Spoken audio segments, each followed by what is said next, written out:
What is going on? Ladies and gentlemen, BizzyDad here, you there, checking out the latest deck build video. And I kick these off, as always, by saying hello to my latest subscribers. And this is going to take a while because I noticed that I haven't put a deck profile up in a few weeks, actually. I was away on business and then went away a couple of days for a long weekend vacation. So, excuse me, I've just been gone and I haven't been able to put any decks up recently. But I apologize, and I'm working on that because I have this one and I have another one to put up. This is a new Frontier format deck. I know that between this and the Wanderer, there's so many different ideas and so many different things that you could do with the two formats, but I want to make sure to keep both juggling in the air so I don't get stuck on one format and forget to use the Grim cards and just have them collect dust. So I like to put together new Frontier decks and Wanderer decks as well, so you have that choice. And people seem to I seem to enjoy building Wanderer decks more, I think, because there are just more cards that you can use and more combos. Well, a new Frontier is fine. There's nothing wrong with that. I'm just preferring the Wanderer, I think, just because of all the different cards that you can use.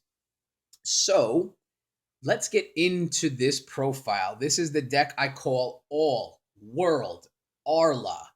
And again, to people who are maybe new to this channel or stumbled across this video and don't know me very well, I am not meta, okay? I am not just with the latest and greatest. I do like to make fun decks and interesting decks using cards you might not see very well, might not see very often. If you can't see it very well, get glasses. But just using cards you don't see too much, just different ideas that might not, be gangbusters and destroying everybody. But these decks are definitely fun to play. I build them, I test them out, and then I'll play them in matches.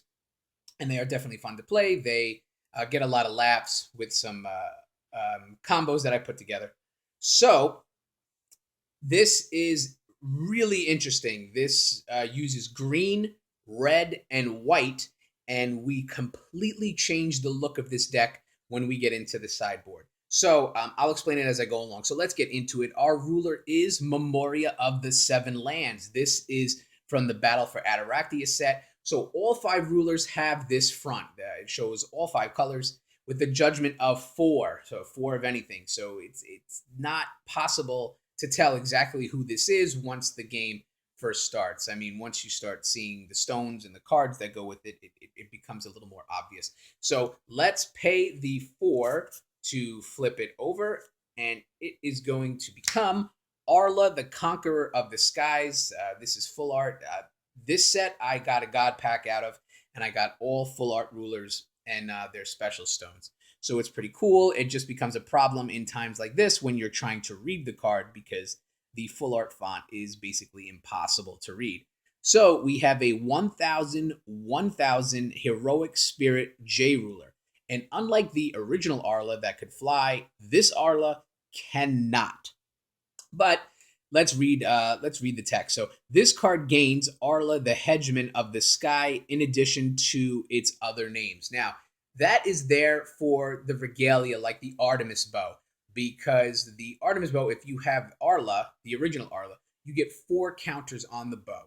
Other than that, it's going to be just 2 counters. So if you flip this Arla over and you run the Artemis Bow, if you play the bow, you then get 4 counters instead of 2. I do not run the bow in this deck. So you might say, why not? I just don't. The deck has its own paths that doesn't use the bow, but we do use other Regalia. We'll get into it. So when this card enters your field, if you control a First Flight's Memoria, put the top card of your Magic Stone deck into your Magic Stone area and recover all magic stones you control, then draw a card. Just an unbelievable enter as long as you control a First Flight's Memoria. So there's absolutely no reason to flip over without one of those First Flight's Memoria, because you get to get a stone, recover every stone, and then draw a card. Outside of doing damage on enter, like Sylvia, who's got an unbelievable enter effect too, this enter is just so brutal because you get to get a stone, get a card, and recover every stone. So definitely amazing. And I never really see anyone use this Arla, but I love this ability, so I wanted to make a deck for him.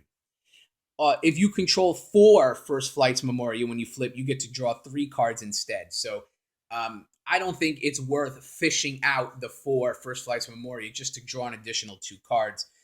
The enter ability with just 1 is great. And it gets better. Whenever a Resonator you control attacks, recover target magic stone you control. So having Arla flipped over he's a powerhouse, because he comes in like you wouldn't believe, stones and cards and recover everything. And then once any of your Resonators attacks, you get to recover a stone. So it's definitely part of the strategy to get Arla flipped over early so you can get the stone, recover everything, and then use your Resonators to recover stones. Spend a stone, attack and recover. Spend a stone, attack and recover.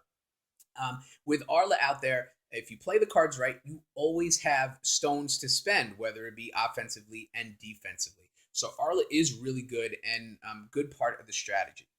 So let's go into the stones, and we are going to have 3 copies of the First Flight's Memoria.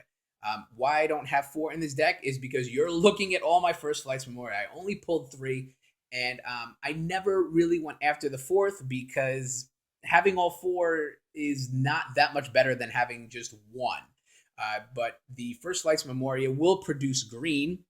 Also, if you pay a green and rest, you could produce any color, and that could come in handy when you run a multicolored deck like this.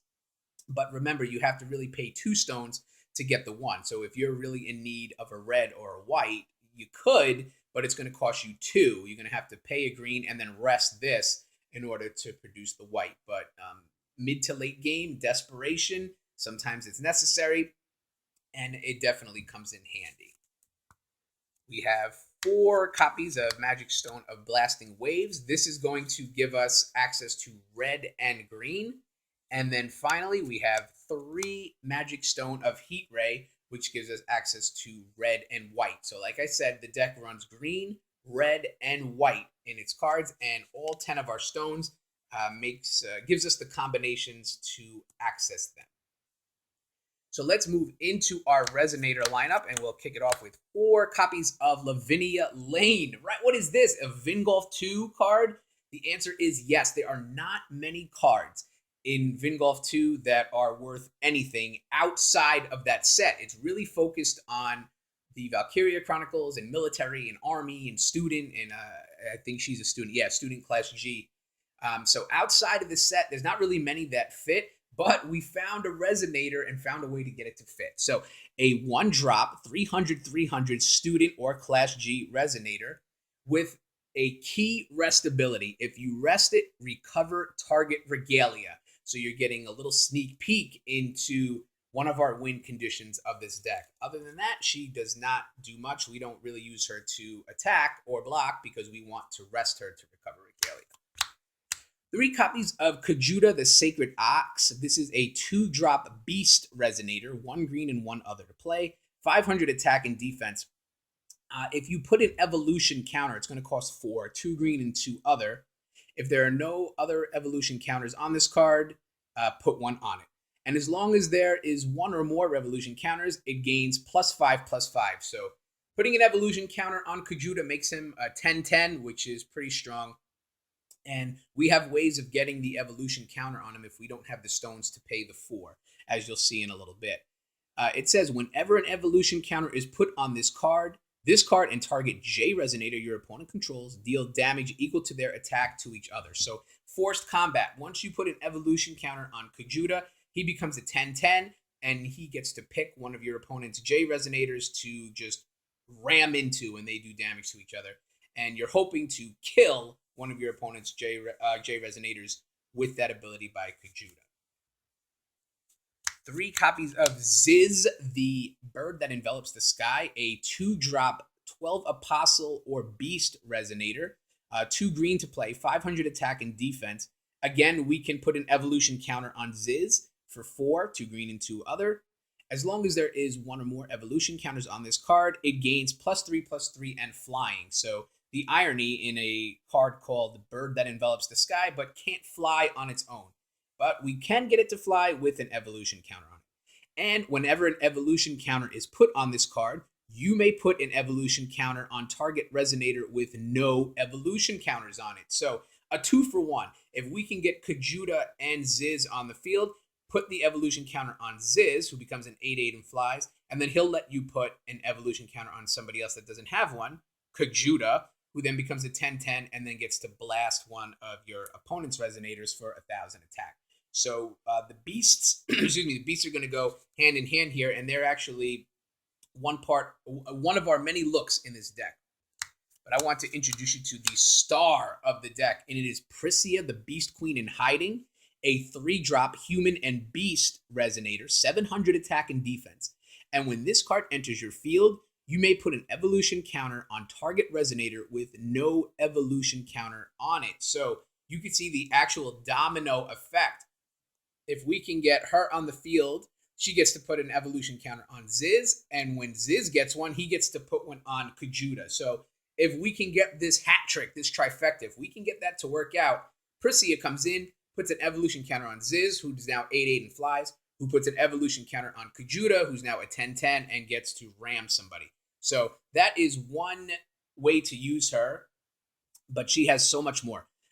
If a spell or ability would increase this card's attack or defense, it increases by double that instead. This is one of our winning looks, more for the sideboard, but Pricia is one of the main cards in all of our looks here to potentially win the game. So if anything, if a spell or ability would increase your attack or defense, it doubles it instead. So if you get a card that says target Resonator gains +5/+5, and you use it on Pricia, no, it goes to +10/+10. So that is really strong. And before you know it, she could just wipe out and win the game. But we'll get into her later on. Oh, I'm sorry. There's one more ability that I want to talk about.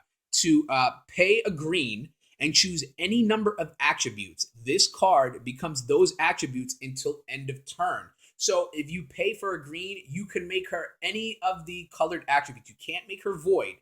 But paying a green, you can make her light, you can make her water, fire, dark, wind. Well, she is wind, but you can make her all 5 at one time if you want. So something to keep in mind. We have 3 copies of Ywain, Knight of Lions, and it doesn't look like he belongs in this deck because he's a 3-drop Knight of the Round Table Resonator, 1 red and 2 other to play. But here is where he is so cool, because as long as you control a beast, this card gains swiftness and first strike. We have, in this lineup right now, we have 3 separate beast Resonators that can help Ywain out. And this card also gains +2/+2 for each beast you control. Whenever this card attacks, it deals 200 damage to each Resonator. So definitely keep that in mind. You don't want to attack too much with Ywain if you have weak Resonators on the board. Luckily for us, we don't have anybody with just 200 defense, but 2 attacks by Ywain would take out Lavinia Lane, so you have to just be careful there. But having beasts on the board, if we just have 2, Ywain is a 10/10 with swiftness and first strike as soon as he comes into the field. So he does have a place in this deck as far as attacking and as far as us winning.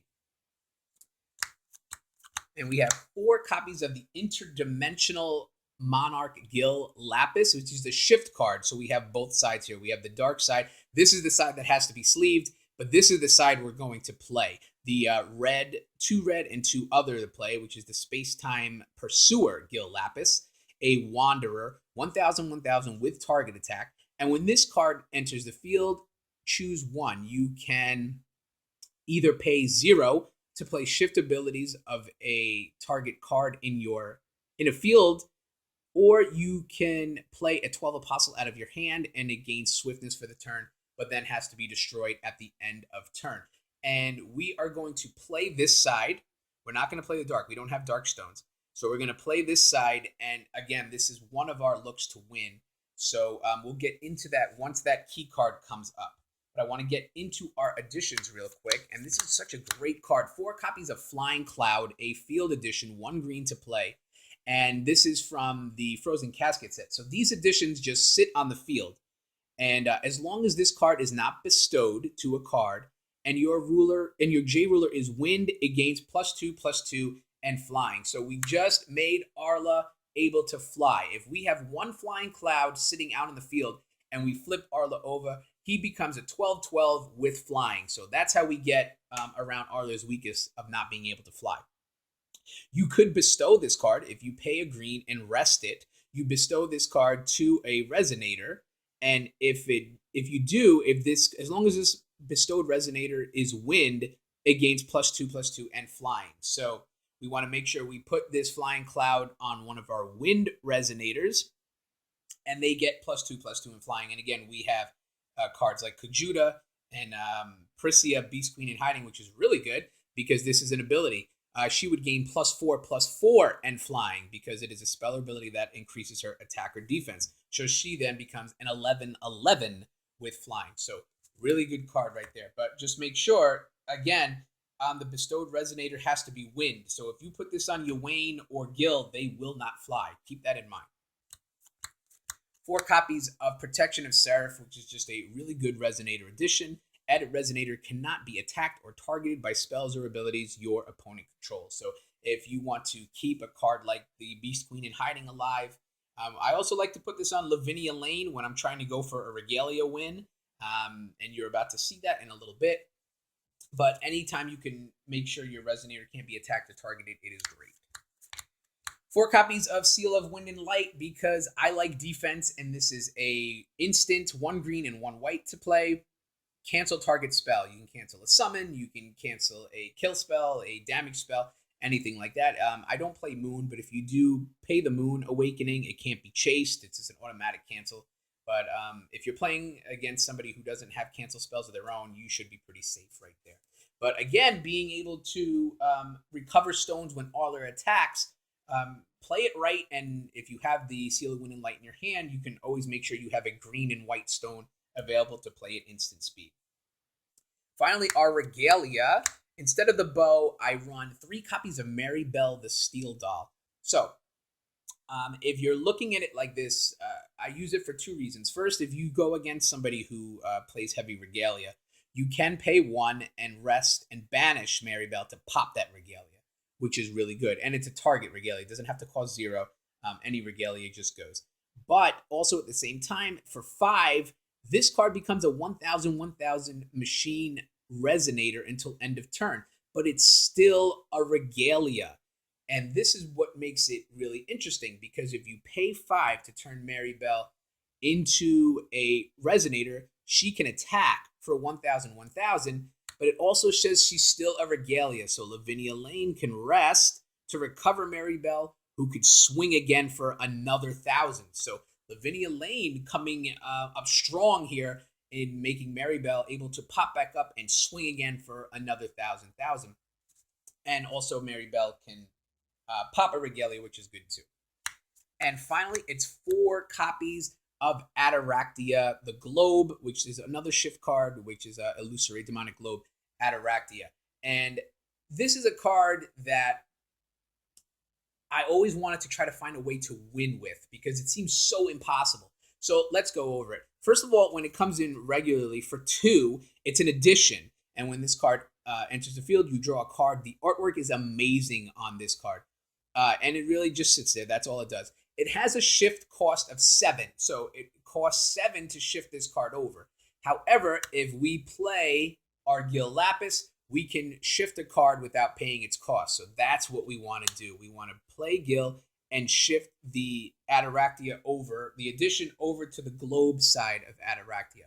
So let's get into it. Once this card is shifted over, you can rest and remove a target Resonator, addition, or Regalia with an attribute or no attribute from the game if it doesn't share an attribute with a card in any removed area that was removed by this card. So it's a lot of text, but basically what it says is you can rest the globe to remove a Resonator, Addition, or Regalia of any attribute from the game, as long as one of those attributes is not there already. So, for example, in this case, if our opponent has a Kujata and wants to attack us, we can use the globe to to rest and remove it from the game. Now, we removed a Wind Resonator from the game. So, we can't remove another Wind Resonator with this card because we already removed one. And the goal here for us is to remove cards of all attributes. So green, red, white, blue, black, and void. You want to remove 6 cards with those, one of each attribute and one with no attribute from the game. And that seems like it's tough to do, but we have a lot of help. First of all, we have Lavinia Lane. So we can always rest, remove one of our opponent's Resonators. So let's say they had a red Resonator. We removed it from the game. We can then rest Lavinia Lane, pop our globe back up, and now rest to remove maybe a white or light Resonator that they control from the game. The idea is to remove all colors. We can even, if we have another Attoractia on the field, or if we have one of our Marybells, we can remove it from the game. It doesn't have to be our opponent's. We remove it from the game, and that's our void card, our void attribute that's been removed from the game. And we want to get one of each out. So now, what happens? We have access to green, red, and white, and void. We can always remove a Protection of Seraph. It does say Addition. We can remove this, and this would count as our white card. But if our opponent doesn't have blue and dark, if it doesn't have the colors we're looking for to remove, how do we get those other attributes out of the game? Here she is right here. Pricia, Beast Queen in Hiding. If we need to remove a blue card and our opponent doesn't have it, we pay 1 green, make her a blue only attribute for the turn, rest it, and remove her from the game. And all of a sudden, blue is taken care of. It's important to know that if you're going to use Pricia, if you're going to use her this way, make her only 1 attribute. Because if you make her all 5, the shift card here says that you can't remove an attribute that you've already removed. So make sure she is only the one that you need to remove and pop her out of the game.